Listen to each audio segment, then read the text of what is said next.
Hello everyone, আমি দীপা। আশা করি সবাই ভালো আছেন আর আমরাও ভালো আছি। আর আজকে একটু বেশিই ভালো আছি, তার কারণ অনেক দিন পর একটু বেরিয়েছি ঘুরতে। বেসিক্যালি আজকে আমরা যাচ্ছি আমাদের পূর্ব মেদিনীপুরের নন্দকুমার ব্লকের বিখ্যাত ব্যবত্তার ভীম মেলা দেখতে, যেটা প্রায় ৩৫৫ বছরেরও বেশি একটা পুরনো ঐতিহ্যবাহী উৎসব। আর এটা বিখ্যাত হওয়ার মূল কারণ হচ্ছে এখানে ভীম একাদশী তিথিতে প্রায় ৪০ ফুটেরও বেশি একটা উঁচু ভীম মূর্তি গড়ে পুজো করা হয়, যেটা আমি গুগল করেই জেনেছি। বাট একদম ছোট থেকে কোনোদিন আমার যাওয়া হয়নি। লাস্ট 4 to 5 ইয়ার্স হলো আমি ওই ভীম মেলা দেখতে যাচ্ছি। মূলত ওই বিশাল আকৃতির ভীম ঠাকুর দেখতেই যাই। পাশাপাশি মেলা তো আছেই, কারণ মেলা হচ্ছে আমাদের মেয়েদের কাছে একটা অন্যরকম জিনিস, যেখানে আমরা আমাদের পছন্দ মতো অ্যাক্সেসরিজগুলো খুব কম দামে পেয়ে থাকি। তাই জন্যই একটু বেশি আকর্ষণ থাকে মেলার দিকে। যাই হোক, এখানে আমরা কথা বলতে বলতে আমরা পৌঁছে গেছিলাম। তো এখানে মেনলি দুটো গেট থাকে, যেটা একটা গেট হচ্ছে যারা হেঁটে এসছেন তাদের জন্য, আরেকটা মেন গেট থাকে যেটা যারা বাইক বা গাড়ি ইত্যাদি নিয়ে আসেন তাদের এখানে স্ট্যান্ডেরও ব্যবস্থা রয়েছে, যেখানে কিছু 10 টাকা বা 20 টাকা দিয়ে এখানে স্ট্যান্ড করতে হয়। যাই হোক, এখানে পৌঁছে গেছিলাম আর বাইকটা স্ট্যান্ড করছিলাম এখানটায়। তো বাইকটা রেখে তারপর আমরা মন্দিরে ঢুকবো। বেশি হাতে টাইম নেই, তার কারণ হচ্ছে আমাদের বাড়ি হলদিয়া। প্রায় 30 থেকে 40 মিনিটেরও বেশি আমাদের ডিস্টেন্স।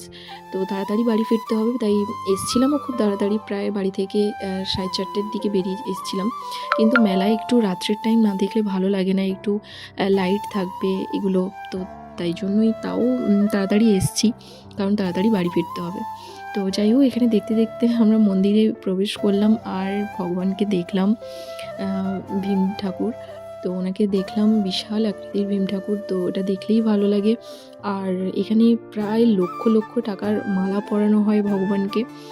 তো আর এখানে যে ছোট ছোট ভীম মূর্তিগুলো আপনারা দেখছেন, এটা হলো বেসিক্যালি যাদের মনস্কামনা পূরণ হয় তারা এখানে ছোট ছোট ভীম ঠাকুর দিয়ে যান।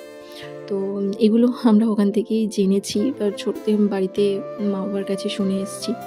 তো আজকে আমরা প্রায় লাস্ট মোমেন্টে গিয়েছিলাম, মানে প্রায় 2 দিন ছিল মেলার, তখন গিয়েছিলাম। তাও এতটাই ক্রাউড ছিল, এতটাই ভিড় ছিল, সেখান থেকেই বোঝা যায় যে মেলা মানুষের কাছে কতটা প্রিয় একটা জিনিস, যে মানুষের কেনার শেষ নেই আর মেলা দেখারও শেষ নেই। বড় স্টেজও করা হয়েছিল এখানে, ভালো ভালো অনুষ্ঠানও হয়েছিল মেবি, বাট আমাদের দেখার সুযোগ হয়নি। যাই হোক, মেলাতে ঢুকেই আমার খিদে পেয়ে গেছিলো, যেটা অলওয়েজ হয়। তো ঢুকেই আমরা পাপড়ি চাট খেয়েছিলাম, যেটা আমার খুব ফেভারিট, এখন ফুচকার থেকেও বেশি এটা ফেভারিট। পাপড়ি চাটের পর কিছু জিনিস কিনলাম, আর তারপর ফুচকা, এগ রোল আরও কিছু খেয়েছিলাম, তো পুরোটা কভার করা হয়নি। তো তারপর এখানে এসেছিলাম একটু মজার গেম স্টোরে এসেছিলাম। ও খেলছিল ওই বেলুন ফাটানো বন্দুক দিয়ে, আর আমি ওই লটারি টাইপের একটা কেটেছিলাম, যেটা 10 টাকার টিকিট, আর ওটা ছিল 20 টাকার টিকিট। আর ও অনেকক্ষণ ধরে ট্রাই করছিল, বাট একটাও কিছুই পায়নি। বাট আমি 10 টাকার টিকিটে যেটা লটারি কেটেছিলাম, আমি একটা হাত ধোয়ার যে মগ হয় সেটাই পেয়েছিলাম, একদম ছোট্ট, যেটার দামও হয়তো 5 টাকাও হবে না। বাট পেয়ে আমি খুব খুশি হয়েছিলাম, কারণ প্রথমবার আমি কিছু লটারি কেটেছি এরকম টাইপের, বাট পেয়েছি। তো বাট ও কিছুই পায়নি, তাই জন্য ওকে বলছিলাম যে কি পেলে। ও লাস্টে কী বলে ওর নিজের মুখেই শুনবেন।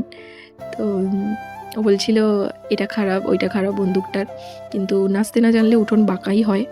তো এটাই ওর কাছ থেকে আমি দেখলাম, এসে বলছিল এইটা খারাপ ওইটা খারাপ। তো যাই হোক, আজকে ভিডিও এই পর্যন্তই। ভালো লাগলে লাইক করতে পারেন আর ফলো করে পাশে থাকতে পারেন। থ্যাংক ইউ সো মাচ পুরো ভিডিওটা দেখার জন্য। তো বাই, সবাই ভালো থাকবেন। ওর এইগুলো বাঁকা আছে মনে হচ্ছে, নাহলে আমি তো গোল্লা পেয়েছো, গোল্লা আসো।